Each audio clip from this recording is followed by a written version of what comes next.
ఒకవేళ సేవలో ఉన్నవారైనా, సేవకు వస్తున్నవారైనా బైబిల్ చెబుతున్న మాట ఒకటే, ఖచ్చితంగా శ్రమలు ఉంటాయి. శ్రమలో పడతారనుకున్న వాళ్ళే, చావుకైనా సిద్ధం అనుకున్న వాళ్ళే, చావుకు తెగించిన వాళ్ళే, నిందలు భరించగలను, అవమానాలు భరించగలను.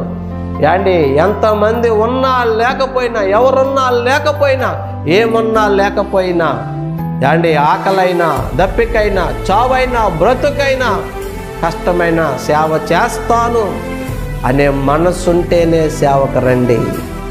ఎందుకంటే మన ముందున్నటువంటి అపోస్తలులలో కానీ, అందరికంటే ముందున్న యేసయ్యలో కానీ, పాత నిబంధనలో మోసే జీవితంలో కానీ, కొంతమంది ప్రవక్తల జీవితంలో కానీ, యాండి యెషయా వంటి ప్రవక్త, ఇర్మియా వంటి ప్రవక్త, ఏలియా వంటి ప్రవక్తకు శ్రమలు లేవా?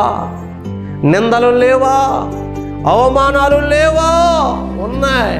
ఖచ్చితంగా సేవకు వచ్చే వాళ్ళకి ఇవన్నీ ఉంటాయి.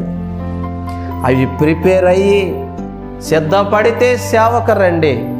అన్నీ సుఖాలే కావాలి, అన్నీ సంతోషాలే కావాలి, అందరూ పొగడాలి, అందరూ సన్మానించాలి, నన్ను ఎవరు ఏమనకూడదు అనుకునే స్వభావం మీలో ఎవరికైనా ఉంటే సేవ చేయొద్దు.